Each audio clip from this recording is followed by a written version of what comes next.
Hey guys! So today I'm going to show you the meal prep method that I've been using to stick to and maintain the Mediterranean diet. Instead of prepping 5 of the same meals for every single day of the week, we prep different components of meals that are all versatile and can be used a lot of different ways. I don't know about you, but I definitely don't like to eat 4-day-old food, so I focus on the most impactful meal prep steps to make my busy mom of 2 under 2 weeknights a little less stressful. Preparing a few essential sauces and condiments that will stay fresh all week long, and partially preparing other ingredients like our whole grains and vegetables allows you to mix and match your favorites and get creative in the kitchen. You still have to prep food during the week, but everything will taste fresh, and this meal prep will cut your cooking time down so you have more time to spend with family. So on Sundays, instead of slaving away in the kitchen, I set aside 1 hour to prep these foods, and I spend the rest of my time with family watching football, hiking, or just playing outside.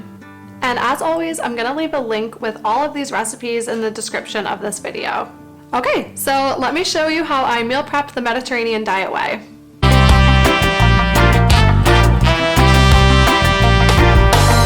I always start by preparing the elements that take the most time, like the roasted chickpeas, the whole grains, and the pressed tofu. That way, while those ingredients are finishing up, I can work on everything else that only takes a few minutes to make.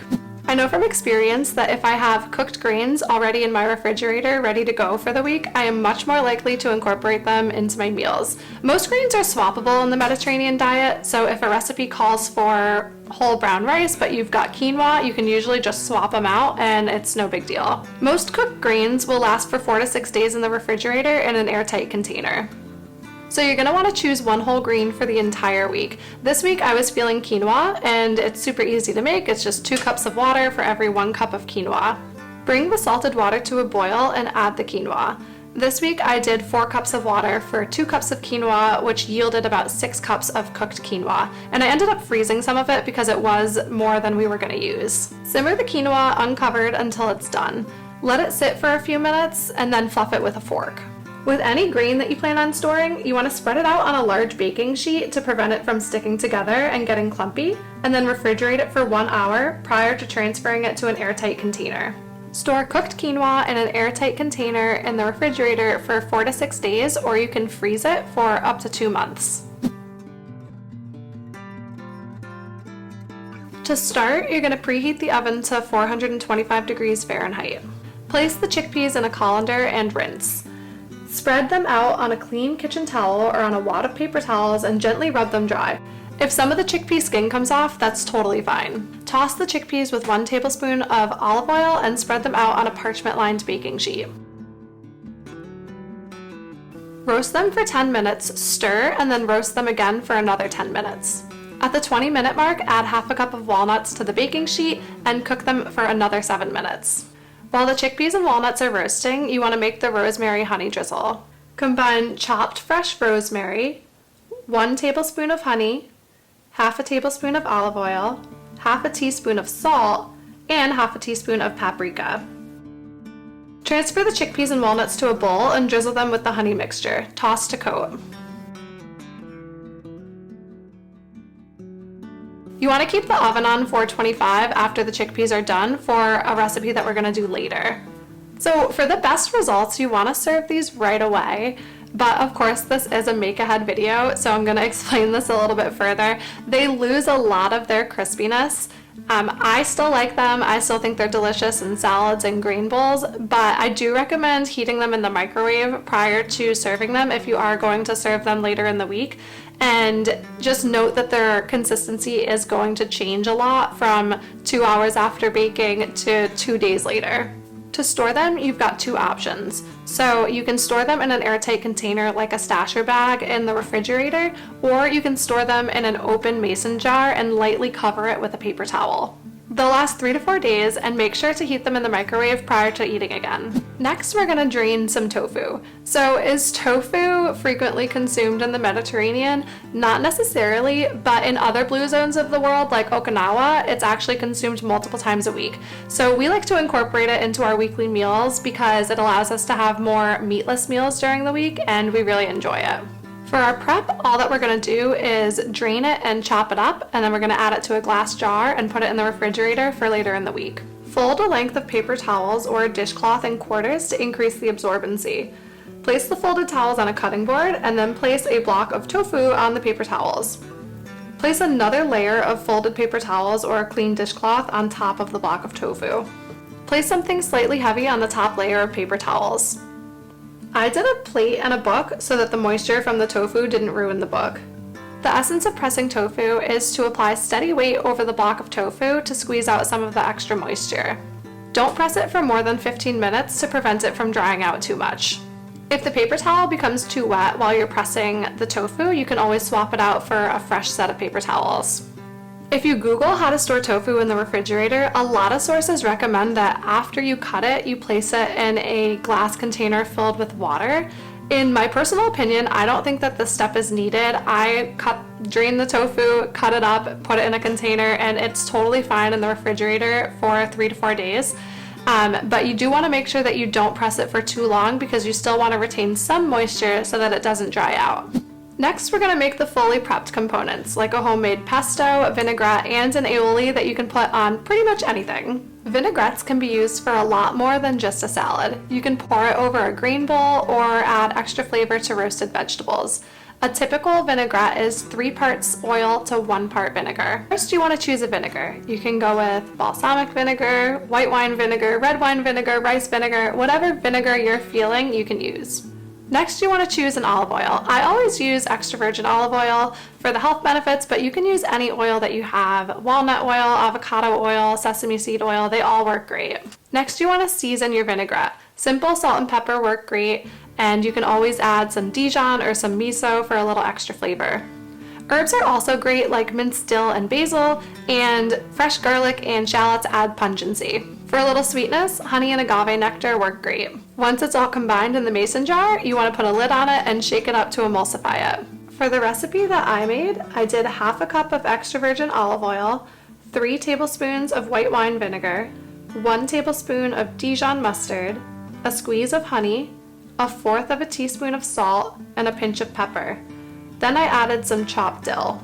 If your vinaigrette only has oil, vinegar, salt, and pepper, you can store it in an airtight container on the counter for up to 3 months.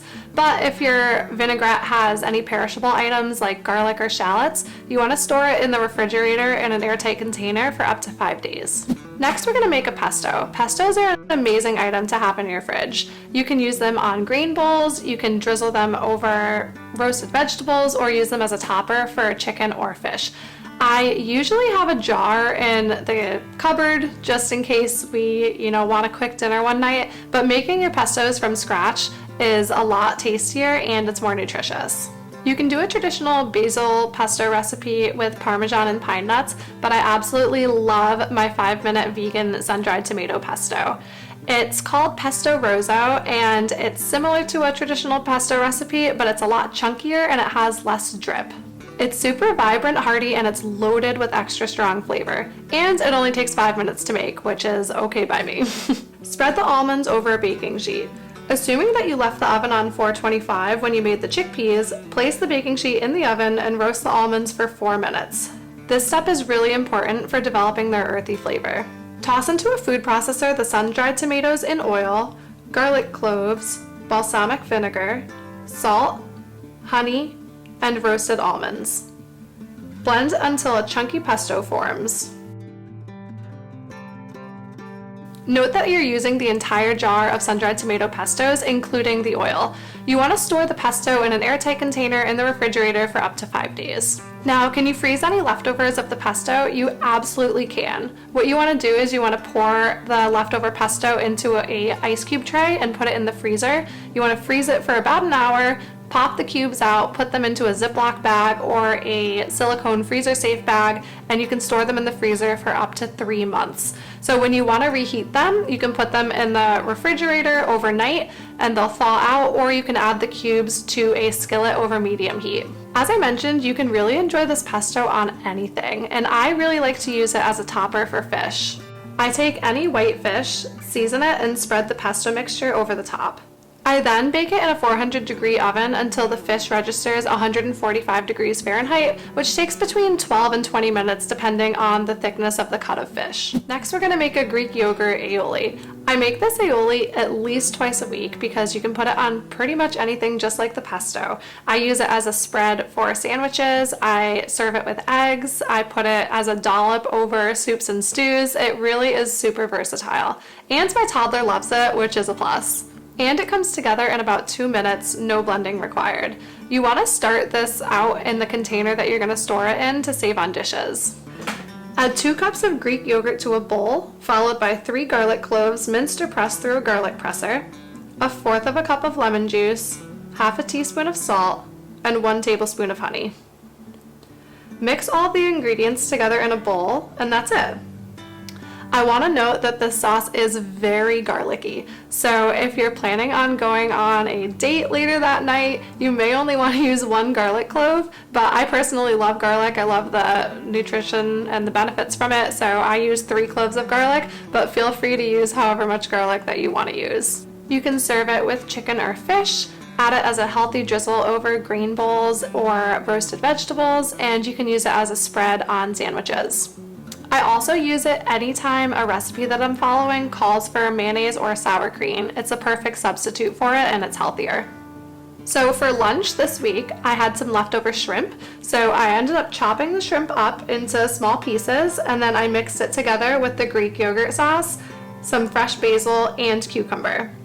I spread it over toast, and then I had it with a side salad. Next, we're going to make pickled red onions. Pickled red onions can completely transform a boring salad, sandwich, or green bowl. They come together in 5 minutes, and they've been an indispensable ingredient in my kitchen for years. Trust me, once you start using them, you're going to have a hard time stopping. I literally add them to everything. Bring 3/4 cup of white vinegar, 1/4 cup of water, 1 teaspoon of sea salt, and 1 tablespoon of honey to a boil. You can also use maple syrup or agave nectar. Once boiling, remove it from the heat and add it to a mason jar filled with sliced red onion. Allow the jar to sit for 1 to 2 hours before enjoying these delicious onions. They keep in the fridge in a mason jar with a lid on for up to 2 weeks. Next, we're going to clean, peel, and chop some root vegetables. One of the easiest and most nutritious sides that you can make during the week is roasted vegetables. And one of the main reasons why I don't make them during the week is because I don't want to spend the time peeling them and chopping them. It just takes way too much time. So doing this on a Sunday so that they're ready to go on a weeknight saves valuable prep time during the week, and it allows you to make a healthier choice when it comes to the side for dinner rather than reaching for something processed. Once you're done peeling and chopping them, you want to toss them into a bowl, place a lid on it, and put it in the refrigerator until you're ready to use it later in the week. Since most root vegetables are a similar density, they cook in a similar time. So that's it. All of these recipes can be used multiple times throughout the week, and they're super versatile. One of the easiest ways to incorporate multiple vegetables, a grain, and a healthy protein into one meal is to make it a bowl. So think like a Buddha bowl or a burrito bowl.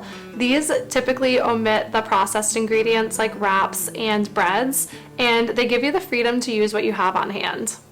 As I mentioned, I'll leave a link where you can get all of these recipes in the description of this video. If you found this video to be informative and you want to learn more about healthy eating and the Mediterranean diet, please consider liking and subscribing. I hope that this one will be really helpful for you, and I look forward to the next video. Bye!